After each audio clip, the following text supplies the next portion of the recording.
Hello. അപ്പം നമുക്കൊരു സാധനം കൊറിയർ വന്നിട്ടുണ്ട്, തുറക്കാമേ. എന്താന്ന് വല്ല ഐഡിയ ഉണ്ടാ? എന്താന്ന് വല്ല ഐഡിയ ഉണ്ടാ? ഐഡിയ ഒന്നുമില്ല. ചൻ ചൻ ചൻ ചൻ ചൻ.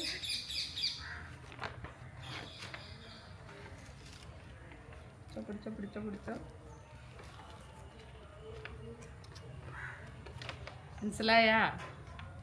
ഇതാണ് നമ്മുടെ സിനിമയുടെ സെൻസർ സർട്ടിഫിക്കറ്റ്. സന്തോഷമായില്ലേ? അപ്പം നമ്മുടെ രണ്ടാം പ്രണയ മഹായുദ്ധത്തിൻ്റെ സെൻസർ സർട്ടിഫിക്കറ്റ് കിട്ടി. യു സർട്ടിഫിക്കറ്റ് തന്നെയാണ് നമുക്ക് കിട്ടിയേക്കുന്നത് കേട്ടോ. കഴിഞ്ഞ 27-ാം തീയതി ആയിരുന്നു സെൻസറിങ് തിരുവനന്തപുരത്ത് KSFDCയുടെ ഓഫീസിൽ വെച്ചിട്ട് ലെനിൻ തിയേറ്ററിലായിരുന്നു സ്ക്രീനിങ് നടന്നത്. അപ്പം ഞാനാണ് പോയിരുന്നത്. അത് PSC പരീക്ഷ എഴുതാൻ പോണ കുട്ടികളുടെ ഒരു പേടിയോട് കൂടിയിട്ടാണ് പോയത്. സംഗതി എന്തായാലും സെൻസർ സർട്ടിഫിക്കറ്റ് കിട്ടും, എന്നാലും വല്ലാത്തൊരു പേടിയായിരുന്നു. എന്താവും, എന്തെങ്കിലും കുഴപ്പങ്ങളുണ്ടാവും, പ്രശ്നം ഉണ്ടായില്ല. അപ്പോൾ നമ്മളെ ഈ സർട്ടിഫിക്കറ്റ് കിട്ടാൻ വേണ്ടിയിട്ടുള്ള എല്ലാ സാങ്കേതിക ജോലികളും സപ്പോർട്ടും ഒക്കെ തന്നത് എൻ്റെ സുഹൃത്തായിട്ടുള്ള സുനിൽ കാലിക്കട്ടാണ്. അദ്ദേഹം സംവിധായകനാണ്. പുള്ളിയുടെ ഒരു സുഹൃത്ത് അജിത്ത് തിരുവനന്തപുരത്തുള്ളതാണ്. അദ്ദേഹം വഴിയാണ് ഇതിൻ്റെ സെൻസർ സ്ക്രിപ്റ്റ് എഴുതലും മറ്റു കാര്യങ്ങളൊക്കെ ചെയ്തു തന്നത്. അപ്പോൾ സുനിയോടും അജിത്തിനോടുള്ള സ്നേഹവും നന്ദിയും അറിയിക്കുകയാണ്. കണ്ടില്ലേ?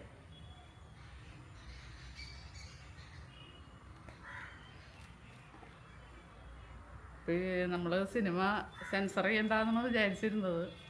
വേറെ ഒന്നും കൊണ്ടല്ല, സിനിമ എടുത്തു കഴിഞ്ഞപ്പോൾ തന്നെ നട്ടെല്ലൊടിഞ്ഞു. ഒരു 10-35 ലക്ഷം രൂപ പൊടിഞ്ഞു. ജോലി ചെയ്യുന്ന സമയമായിരുന്നു. എല്ലാ ആഴ്ചയും വയനാട് പോവും. അപ്പോൾ ക്യാമറമാനും 2 അസിസ്റ്റൻസും ഞാനും, അങ്ങനെ 4 പേര് കൂടി ചേർന്നെടുത്ത സിനിമയെന്ന് പറയാം. വേറെ ആളില്ല ക്രൂവിൽ ഒരു കണ്ടിന്യൂറ്റി നോക്കാനോ അതല്ലെങ്കിൽ ഒരു അസോസിയേറ്റ് ഡയറക്ടറോ അസിസ്റ്റൻസോ ആരുമില്ല. ഞങ്ങൾ 4 പേരും കൂടിയിട്ട് എല്ലാം നോക്കാൻ ഞങ്ങൾ തന്നെ. അപ്പോൾ അങ്ങനെ എടുത്തൊരു സിനിമയാണ്. അപ്പോൾ അതൊക്കെ കഴിഞ്ഞ് വന്നപ്പോഴേക്കും മുമ്പത്തെ വീഡിയോയിലൊക്കെ പറഞ്ഞിട്ടുണ്ടായിരുന്നല്ലോ, ഇടയ്ക്ക് വെച്ച് നിന്ന് പോയി, ഒരുപാട് പ്രശ്നങ്ങൾ വന്നു. പിന്നെ ഇത് സെൻസർ ചെയ്യണ്ടെന്ന് തീരുമാനിക്കാൻ ഉണ്ടായ കാരണം എന്താണെന്ന് വെച്ചാൽ, ഒന്നാമത് പണം മുടക്കണം.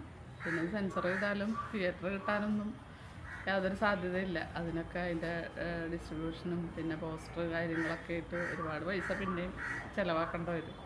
അത് ചിലവാക്കണ്ടേയും കുഴപ്പമില്ല, ഇല്ലാത്തതുകൊണ്ട് പിന്നെ അത് വേണ്ടാന്ന് വെച്ചാൽ. പക്ഷേ സ്നേഹമുള്ള ആളുകളൊക്കെ നിർബന്ധിച്ചു. കാരണം ഈ സിനിമ ഇറങ്ങി കഴിഞ്ഞപ്പോൾ, യൂട്യൂബിൽ റിലീസ് ചെയ്ത് കഴിഞ്ഞപ്പോൾ നമ്മൾ പ്രതീക്ഷിക്കാത്ത അത്രയും ആളുകൾ കണ്ടു. ഞാനൊരു 1000-2000 ഒക്കെ ആളുകൾ. ഒന്നാമത് ഇത്രയും ലെങ്തി ആയിട്ടുള്ളൊരു സിനിമയാണല്ലോ, അത് ഷോർട്സൊക്കെ പോണ പോലെയൊന്നും പോവില്ല.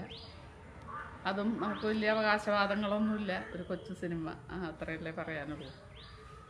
അപ്പോൾ അത് പക്ഷേ റിലീസ് ചെയ്ത് കഴിഞ്ഞപ്പോൾ ഇപ്പോൾ ഏതാണ്ട് 52,000-ലേറെ പേരത് കണ്ടു കഴിഞ്ഞു. ഒരുപാട് സന്തോഷം. മാത്രമല്ല, ഇത് നമ്മൾ ഈ സിനിമ ചെയ്ത് കഴിഞ്ഞ് കുറച്ച് കഴിഞ്ഞപ്പോൾ തുടങ്ങി നമ്മുടെ സുഹൃത്തുക്കളൊക്കെ നിർബന്ധിക്കുന്നുണ്ട്. പ്രത്യേകിച്ചും സിദ്ദീഖ് പറവൂർ ഡയറക്ടർ, അദ്ദേഹമൊക്കെ എപ്പോഴും പറയായിരുന്നു എന്നോട്, ഇത് സെൻസർ ചെയ്യുന്നാലേ നിങ്ങളൊരു സിനിമ ചെയ്തു എന്നുള്ളത് അടയാളപ്പെടുത്താൻ പറ്റുള്ളൂ എന്നൊക്കെ. പിന്നെ ഇത്ര ആളുകൾ കണ്ട്, പിന്നെ ഒരുപാട് ആളുകൾ ഇങ്ങനെ നിർബന്ധിച്ചപ്പോൾ ആ ഒരു അവരുടെ ഒരു സ്നേഹവും പിന്തുണയും ഒക്കെ കിട്ടിയതുകൊണ്ട് നമ്മൾ കുറച്ച് പൈസ മുടക്കി അത് സെൻസർ ചെയ്യാൻ തീരുമാനിച്ചു. എന്തായാലും ഇപ്പോൾ നമ്മളൊരു സിനിമ ചെയ്തതായിട്ട് അടയാളപ്പെടുത്തി. അപ്പോൾ എല്ലാവരോടും ഒരുപാട് നന്ദിയും സ്നേഹം അറിയിക്കുകയാണ്.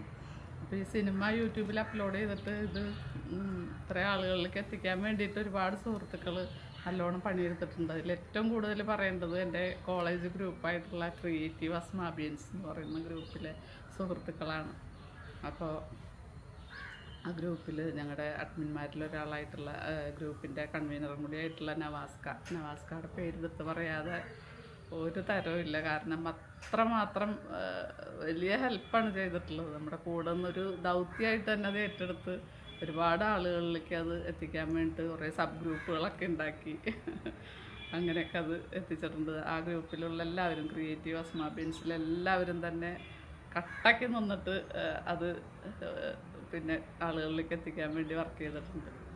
പിന്നെ നമ്മളെ അറിയാത്ത ഒരുപാട് ആളുകൾ ഇതിനു വേണ്ടിയിട്ട് നമ്മളെ സപ്പോർട്ട് ചെയ്തിട്ടുണ്ട്.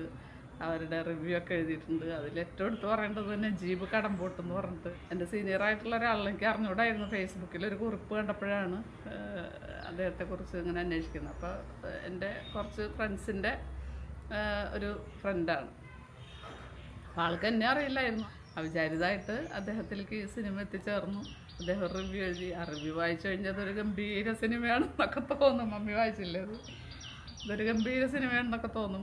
മലയാളത്തിലെ സംവിധായികമാരുടെ നിരയിലേക്ക് പുതിയൊരു സംവിധായക കൂടി അണിചേർന്നിരിക്കുന്നു എന്നൊക്കെ പറഞ്ഞ് എഴുതുമ്പോൾ നമ്മൾ വലിയൊരു സംഭവമായിട്ടൊക്കെ വായിക്കണവർക്ക് തോന്നിയേക്കും സിനിമ കാണാത്തത്.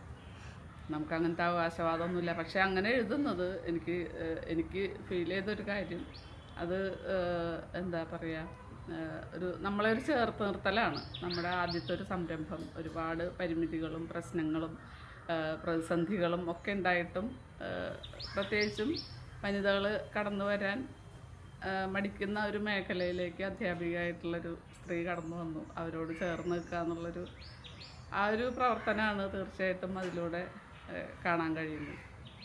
പിന്നെ ഇതിനെക്കുറിച്ച് നെഗറ്റീവായിട്ട് പറഞ്ഞ ആളുകളുണ്ട്. നെഗറ്റീവ് പറയാനാണെങ്കിൽ ഒരുപാടുണ്ട്, നമുക്കറിയാം. പക്ഷേ ഈ പറഞ്ഞ പോലെ ചിറകുണ്ടായിട്ടും പറക്കാൻ കഴിയാത്ത ഒരുപാട് സ്ത്രീകളുണ്ട്. അപ്പോൾ അവരുടെ ചിറകിന് ശക്തി പകരാൻ കുറച്ചാളുകളിങ്ങനെ നമ്മുടെ കൂടെ നിൽക്കുന്നു എന്നുള്ളത് ഒരുപാട് സന്തോഷമാണ്. അപ്പോൾ നല്ലത് പറഞ്ഞ ആളുകളോടും അതിൻ്റെ പരിമിതികളും പ്രശ്നങ്ങളൊക്കെ പറഞ്ഞ ആളുകളോടും ഒക്കെ സ്നേഹം തന്നെ, ഒരുപാട് സന്തോഷം തന്നെ. കാരണം ഇതെല്ലാം നമ്മളുടെ തുടർന്നുള്ള പ്രവർത്തനങ്ങൾക്ക് തീർച്ചയായിട്ടും മുതൽക്കൂട്ടാവുന്നുള്ളതിൽ സംശയമില്ല. പിന്നെ എൻ്റെ ഫാമിലി, റിലേറ്റീവ്സ് എല്ലാവരും ഇതിന് നന്നായിട്ട് സപ്പോർട്ട് ചെയ്തിട്ടുണ്ട്. മറ്റ് ഫ്രണ്ട്സ്, അധ്യാപക സുഹൃത്തുക്കൾ എല്ലാവരും. അപ്പോൾ എല്ലാവരോടും ഒരുപാട് നന്ദിയും സ്നേഹം അറിയിക്കുകയാണ്. തുടർന്നും നമ്മുടെ സിനിമ മറ്റാളുകളിലേക്ക് എത്തിക്കുന്നതിന് വേണ്ടി നിങ്ങളുടെ എല്ലാവരുടെയും സഹകരണം ഉണ്ടാവണം. Thank you so much. പറയാനില്ല, പറഞ്ഞല്ല, എനിക്ക് കൂടുതലൊന്നും പറയാനില്ല. Thank you.